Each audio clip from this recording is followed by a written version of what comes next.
when you look more carefully and with the right distance, you will see that it is a development in the human consciousness which is playing a big role. You can see that, like every natural phenomena, when you go without being aware of where it leads you, without considering what it will come afterwards as further development. It is like when you don't consider what seed you are putting and just only see the seed but not what it will become, then you may be putting seeds which are very unsensible, which are very destructive, and finally which will come back and also work destructively to oneself and to all that what one is standing for. In the earlier periods, when human beings did not have so much power, so much dynamism, so much energy, when somebody did something, it was more on a smaller basis. It did not have so much implications like it can have now. But now, we have to base all our steps, all our decisions on the awareness of the reality. And the reality is the reality of an interconnected oneness of life process. So what is happening in America is not what is only for America. What is happening in Russia or China or India or any other part of the world is not just the responsibility of only these people or these politicians who are dealing with it. It is affecting the whole world. And with the present development, we can see that. And why I am speaking about it is because if we don't learn from that what we are going about, if we don't learn from that what is unsensible, what is a mistake, and recognize our mistakes, we don't grow, we don't get healthy. Ordinarily, it is more concentrating on the periphery, struggling on a power level, looking at personalities. But the personalities and the whole developments are connected with the general state of consciousness. And if we want to really bring about developments which are healthy, we need to consider this aspect, that anything which is peaceful, which is creative, which is healthy, has to be accompanied with the deepening of understanding and consciousness. Otherwise, it is not considered. People think that they have to change the rules, they have to change the political parties, change the persons who are in power. It is the other way around. It is depending on the kind of consciousness in the society that we also get that kind of people who take the initiative and come to power. So it is not just there are only good people and bad people and right people and wrong people. It is a question of recognizing how deeply we are seeing the reality and from which basis our answers are arising. When this is taken into consideration, then we can see that we were on the verge of a development in the world where someone who is trapped in this unconscious process, someone who is trapped in misunderstanding, someone who is looking in a narrow level without considering the wholeness of the situation, was instigating more violent, uncreative way of going about the challenges.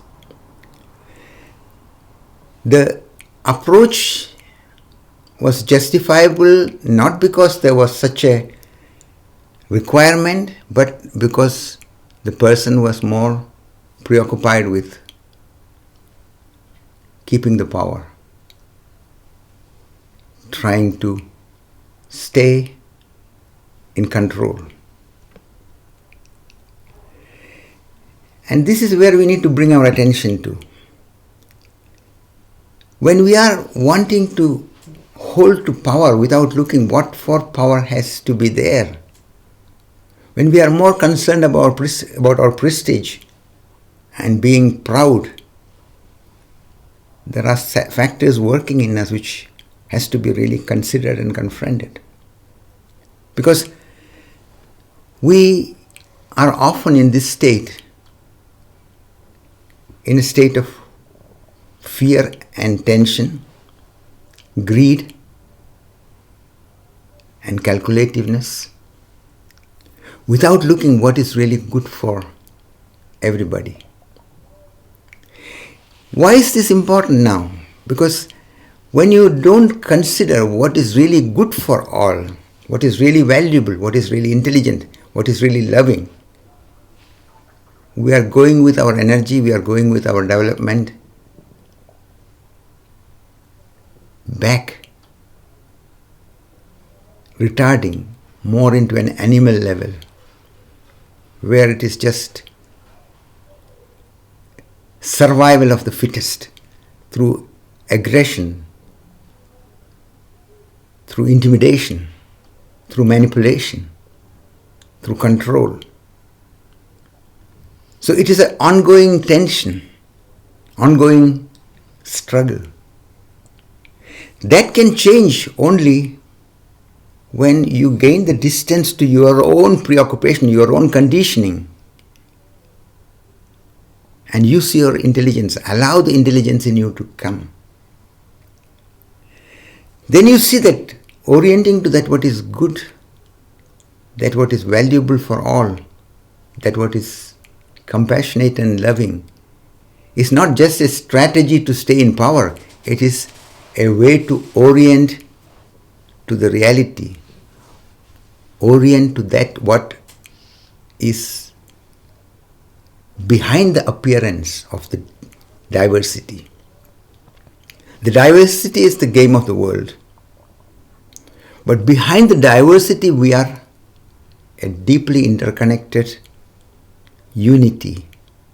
We are coming from that one source.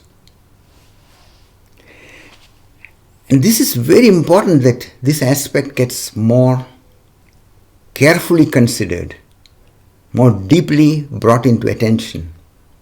Because when this consciousness is ignored, when this consciousness is not there, when this understanding is not deepening, then we can very easily recede back into a narrow, egocentric way of going about, where we form different kind of groups. In some cases it is maybe in the name of religion, in some cases it is in the name of certain kind of cultural background, in some cases it is certain social structures and the developments which has happened where somebody is in an advantageous position, and in some cases it is in the name of racial misuse. Because all these are different names for the human being to fall into when we go unconsciously. We can become polarized. We can go into narrow groupings and justify an unloving, inhuman, unsensible way of acting to that what life is bringing. Why is this so important that these basic things get considered? Because when we don't bring that into conscious consideration, we will very easily slip back. That what is peaceful, that what is valuable, that what is creative, that what is loving can only flower in a basis of deeper consciousness, deeper understanding, deeper recognition of the nature of the reality. When there is a well-being in the society created not only because some king or some politician is nice to the people, but where the consciousness is also deepened, that people recognize that behind our diversity we are deeply interconnected. This respect for everyone, this respect for nature, this respect for the diversity, this understanding is very, very decisive. It is not a political strategy. It is not trying to be kind to one group and trying to be condemning another group. It is going beyond this group mentality. If I am trapped in a concept that I am Indian or German or American and only look for what is advantageous to my group, I will miss the reality. Then the others who don't belong to my group are treated in a second-hand way, in a secondary way. They are less valuable. And this is how we get trapped. But only when more and more people recognize that every life is important, every manifestation of life has to be considered and cared for in the right way, then you will see that it is not only our consideration and sensibility growing towards other human beings, it is also to all manifestation of nature, all manifestation of life. Then first time we start realizing what a wonder this life is. Just today when I was going for a walk, there was one of this kingfisher kind of big, this bird which is catching the fish from the river, was standing there very quietly, very majestically, waiting. So I was going with my son and I was showing him, look at this bird, how it is. What a wonder it is. What a beautiful sight it is. And just imagine, if suddenly such birds and animals are disappearing, what happens to life? We will miss something, we will lose the balance. Nature is a manifestation which has come to be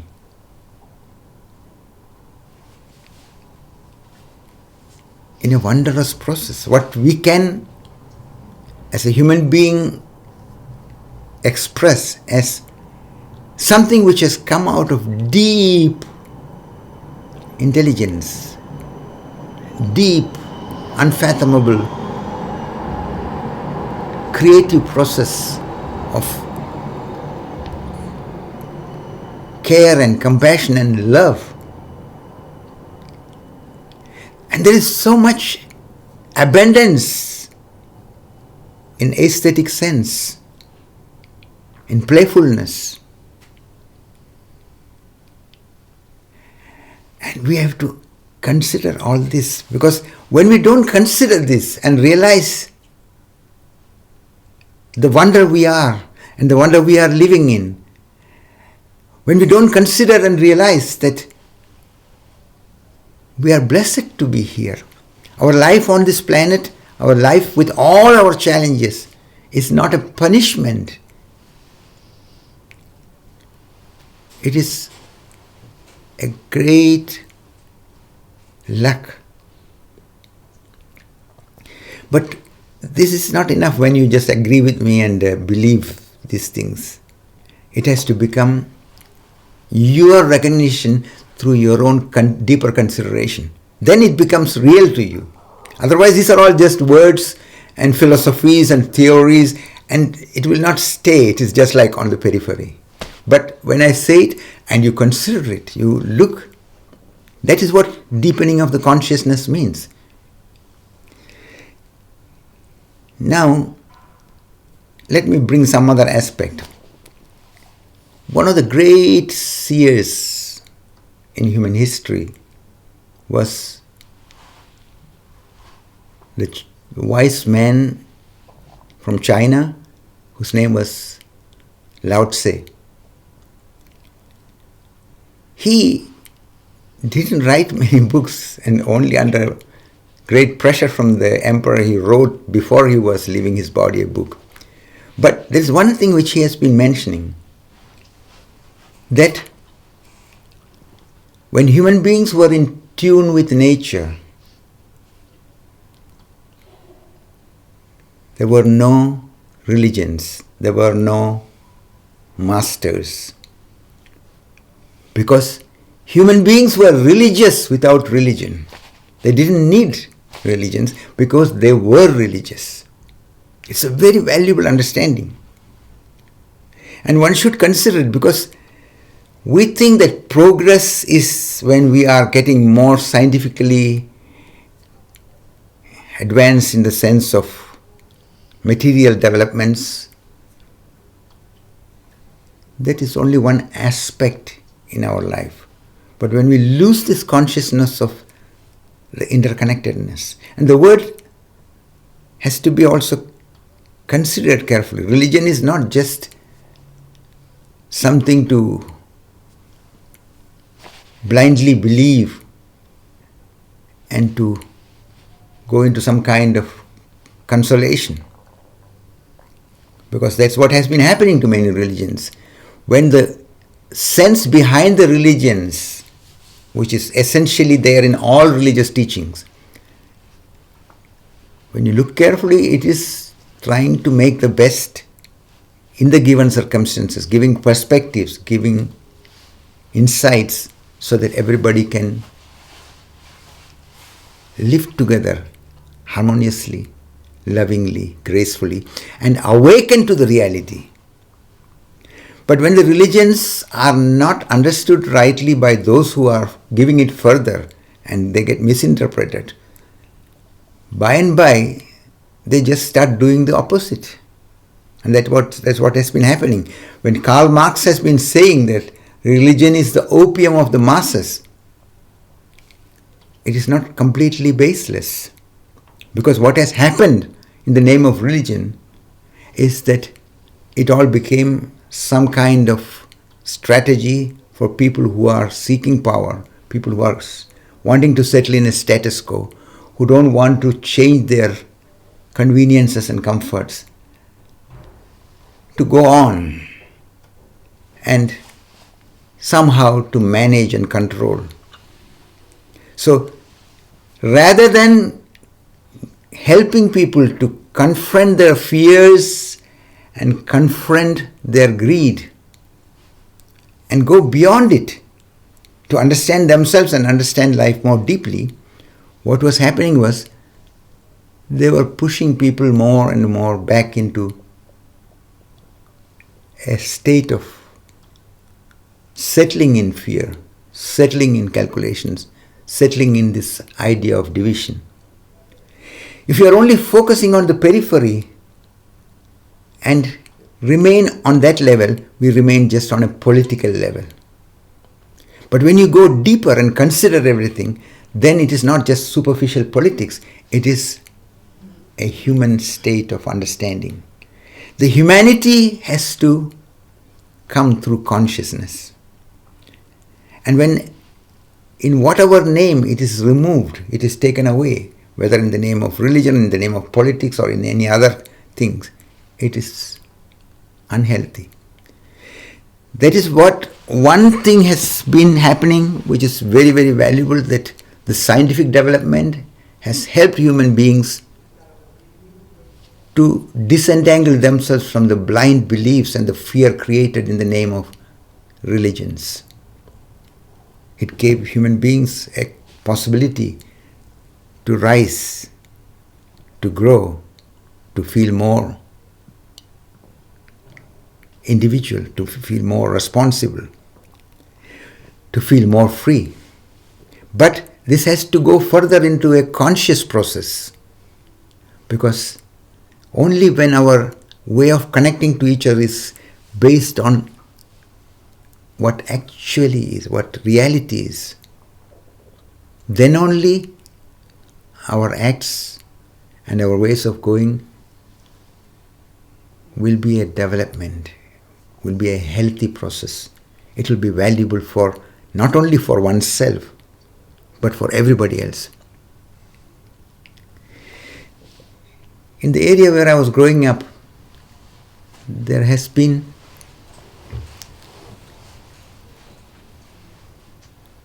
one wise person, and he was always writing something in a magazine. I didn't know him so much, but as a child I read these lines which was written in the back of a magazine which we were getting.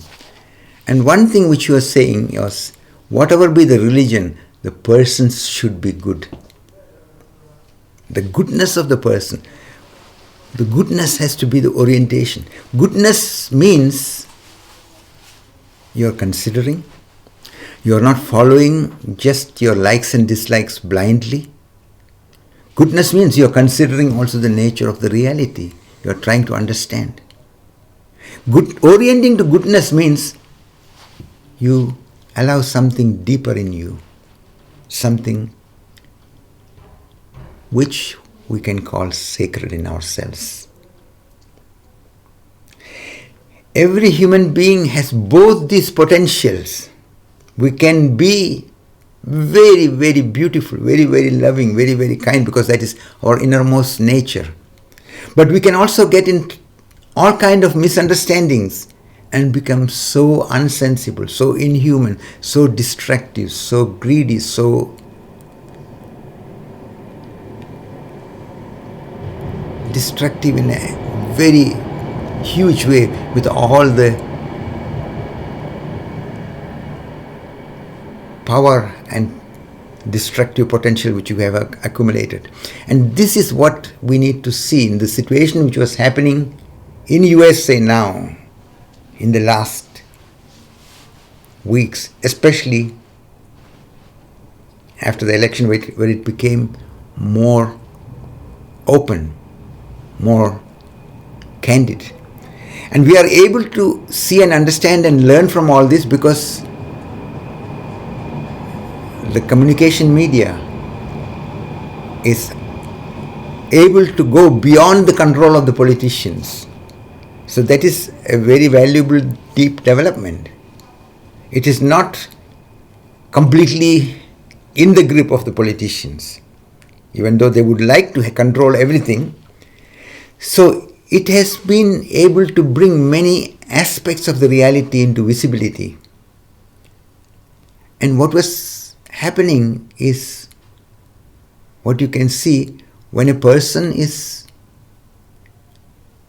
clinging to power, clinging to the prestige, clinging to the position, and refusing to look at the reality, then one becomes more and more destructive, more and more inhuman. The fact that the outgoing president, from what I heard, has been trying to include the military, either to start a war somewhere or to do something so that one could declare a state of emergency and stay in power, or to try to manipulate politicians and trying to control, trying to change people. And finally, if it's all not working, if others are all pushing back, then through naked violence, which is not coming from any great understanding or intelligence, because it will be destructive. It would have started a civil war. It could have started a war within USA, which also will spread all over the world in different ways, because the same process and the same mentality is supported when such an approach is strengthened. So we have to become aware that we have, as human beings, both the good and the evil in us. And depending on our understanding, depending on the consciousness we bring in, we can rise above the entanglement in these misunderstandings. Now, again, to come back to the Creator and the creation, I want to say one thing. It is in the natural process of life that human beings have a capacity, unlike other living beings on this planet, that we can look at ourselves, we can observe ourselves, and we can understand and rise above those approaches which, when gone unconsciously and blindly further, can lead us into destructivity and move towards a way of being with each other which is intelligent, which is loving, which is healthy, which is valuable. So it is not something which we can just do it by the side. It is not something which is automatically part of the evolution. Human being is standing in a very delicate process in this evolutionary process.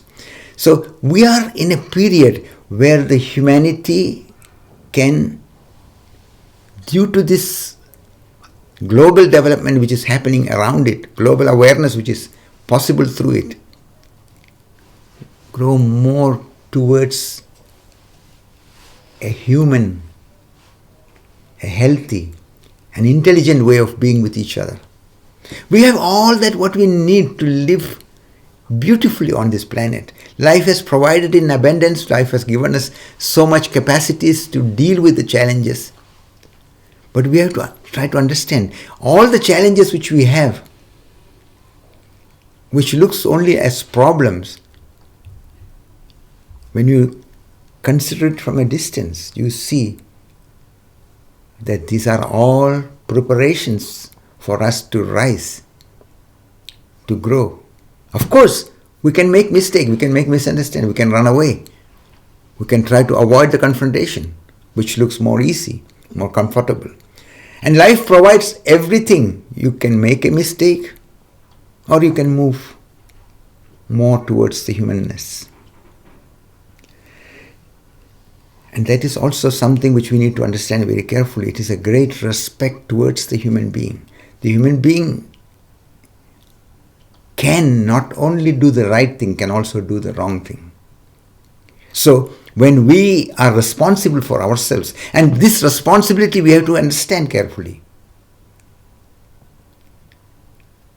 only then we can also see that before I can live a life which is really fulfilling and joyous, I need to understand what is possible, what is not possible, what leads towards clarity and harmony, what leads towards conflict, destructivity, and pain. It has to be very carefully considered by each one of the human beings. Human potential is there, but this potential has to be brought into flowering. That is our individual responsibility. No someone else can do it for anybody else. I have heard a conversation. I often quote this because this is very valuable, I found. Someone was once asking Prince Philip. He has a sense of humor, and in spite of his ripe old age, he is still having a quality of that humor, I heard. But he's also very insightful. Somebody asked him, "What do you think about civilization?" Then he replied, "It's a good idea. Someone should try it out." Because just having all these material developments is not civilization. The real civilization begins when we become more human. We start considering ourselves and understanding ourselves more deeply, and from this basis, consider and understand others and experience the reality the way it is.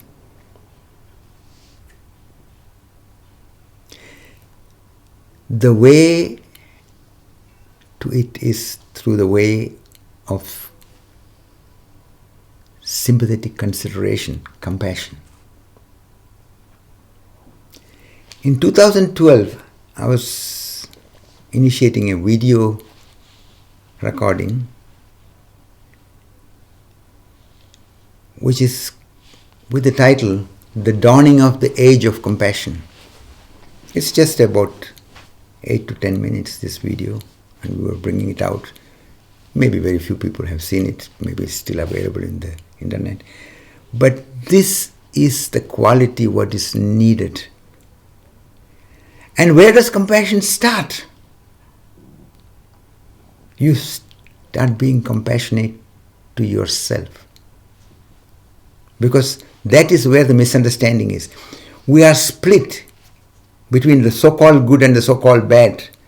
When we have bad thoughts, when we have unsensible things, we are trying to cover them up, to suppress it, to either run away from it or to push it down or try to distract ourselves with all kinds of distractions.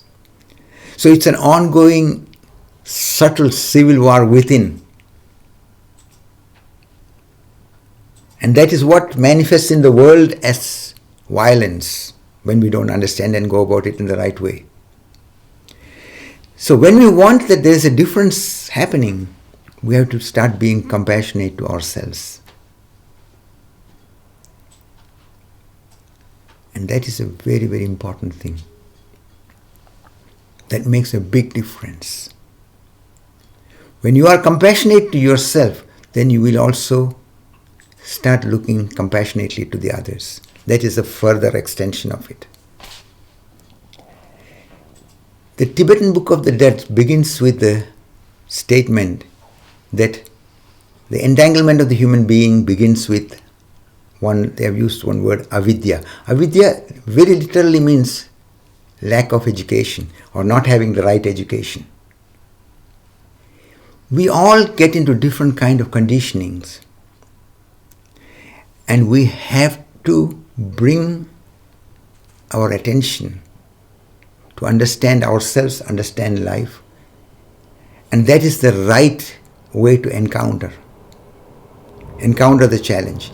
And that what we have come to see through these experiences, it is very easily forgotten if we don't keep this awareness alive. So it is not enough that there is a change of power and somebody else is now there, but this person will easily be misunderstood, will not be able to succeed when there is not sufficient awareness in the society. So anybody who is wanting to do anything good for the society should also take care that the awareness is there, awareness is deepened, that there is a certain process of educating all, supporting everybody which is going on. And only when you are neither black or white, yellow or brown, but just a human being, and become familiar with that dimension, then we can play this diversity very beautifully. Then everything is valuable. Many years ago, I was starting an organization called the Universal and Multiversal Awareness Academy. Universal is referring to the essential state, and the multiversal is referring to the diversity. We need to be aware of both. Then only we can live the diversity in a healthy, in an intelligent way, and grow through it and live and realize the potential of understanding and love which we carry, which will fulfill us and which will become a blessing to everybody. I want to continue with something more of this, what we have been considering, because there's one or two aspects which are very valuable to enhance and to bring the perspective more clearly. We are used to approaching everything from the perception of the duality, perception of the diversity, and there we get into judgments, categorizations, and we are used to approach in terms of punishing, condemning, and being revengeful in many cases. But what we need to understand is, when we are going into this approach of punishment, condemnation, and revengefulness without considering the wholeness of the situation, what happens is we perpetuate the entanglement in the fear, we perpetuate in the polarization, and we continue to look through our conditioned way of seeing things and get not really deeper into the understanding. We have to see that those who are uncreatively going in their responsible positions should be brought into questioning, should be prevented from going into their further destructive process. That is very important, should be prevented from that. But the way to deal with that should not be based on anger and revengefulness and in the usual way punishing and pushing down the person. We have to see that anybody and everybody who is going in an uncreative and destructive way is trapped in misunderstandings about themselves and the reality. I know when I speak about it that it is not easy to help anybody to bring understanding. It is not easy to bring understanding to anybody in an easy way. But that should be the orientation. The person who has committed mistakes should not be pushed away into a horrible and unloving state, looked down and put in a kind of suffering. The person should be helped to look and see what is the reality, how to deal with it. Why is the wrong wrong and why is the right right? The person should be helped to understand and to see. And through this deepening of the understanding, when a change is happening, That will be the real change. Otherwise, we put people into certain kind of groups, certain kind of categories, and continue with the fighting. And we are trapped in this fear, condemnation, intimidation, and that is not helping anybody. Then it is just going on in the one-dimensional animal level. Then we are reducing ourselves more and more into a robot-like state. So we have to see that we are healthy only when we also see that we connect to everybody, irrespective of what their deeds have been, how unsensible and destructive they have been. We need to consider everybody consciously, compassionately,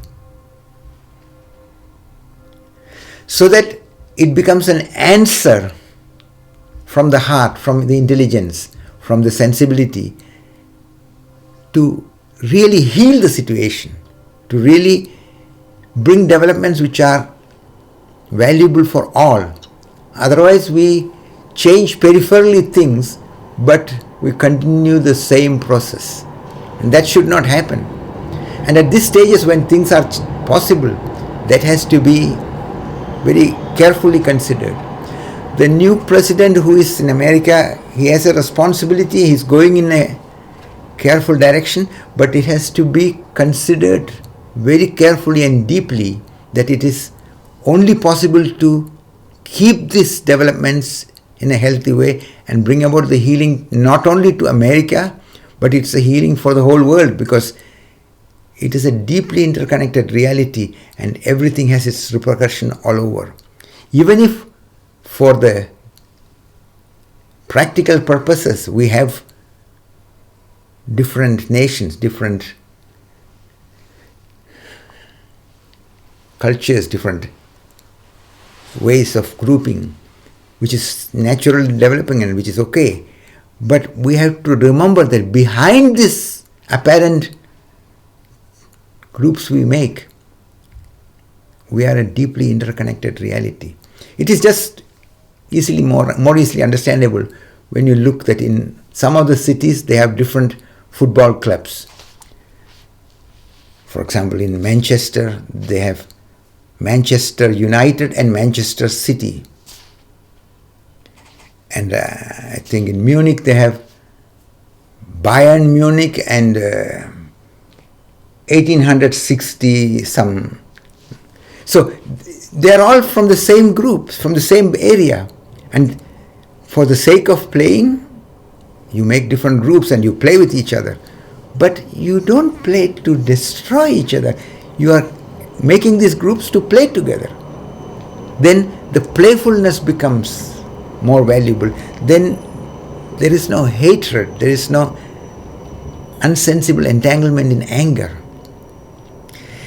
This has to be approached with that quality, because we are, whether we know it or not, it is one small planet Earth in a deeply mysterious,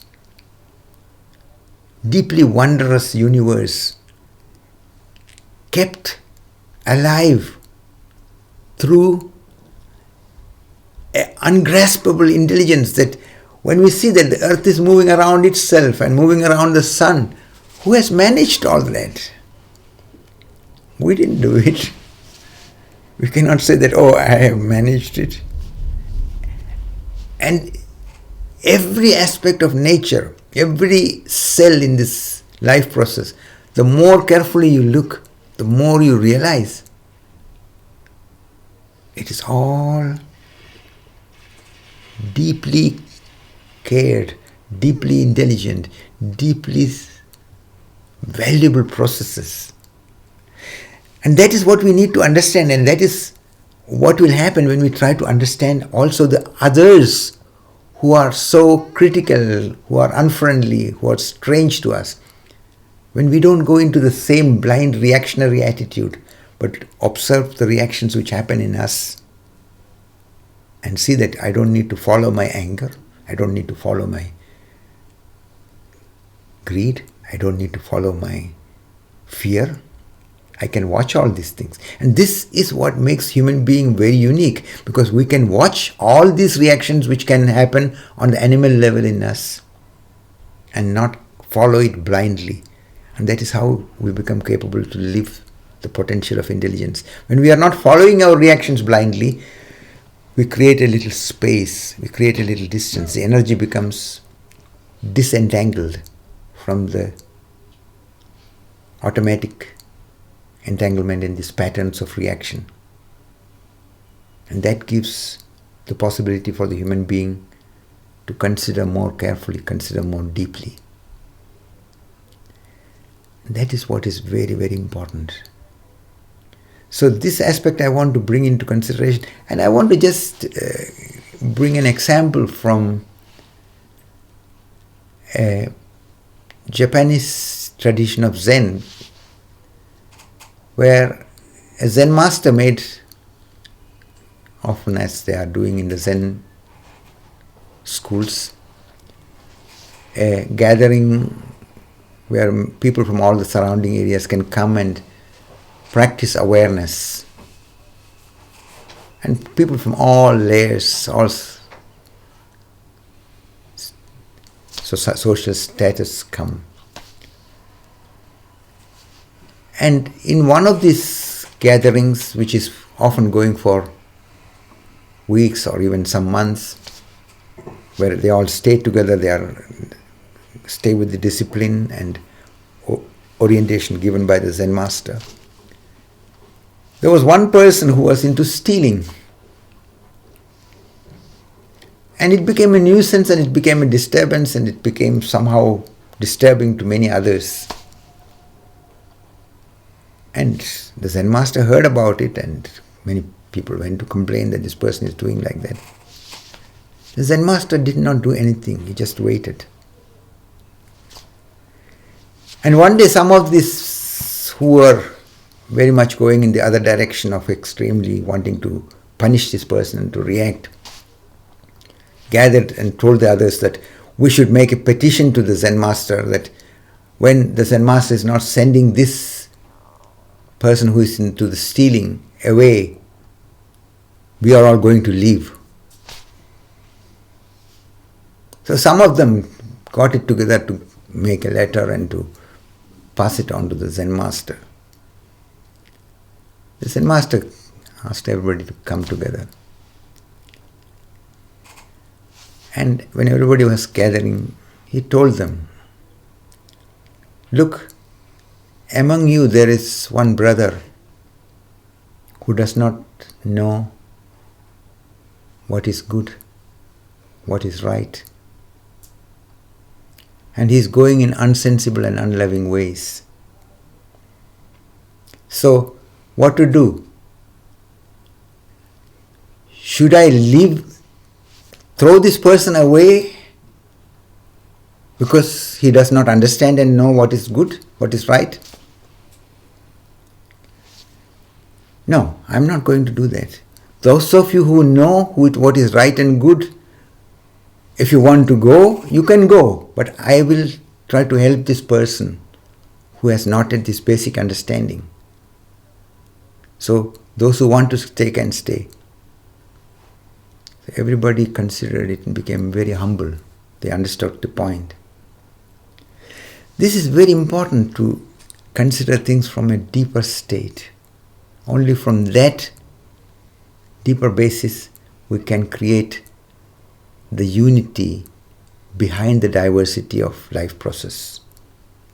And the unity is not just political, it is an understanding, it's an insight, it is something which happens in consciousness.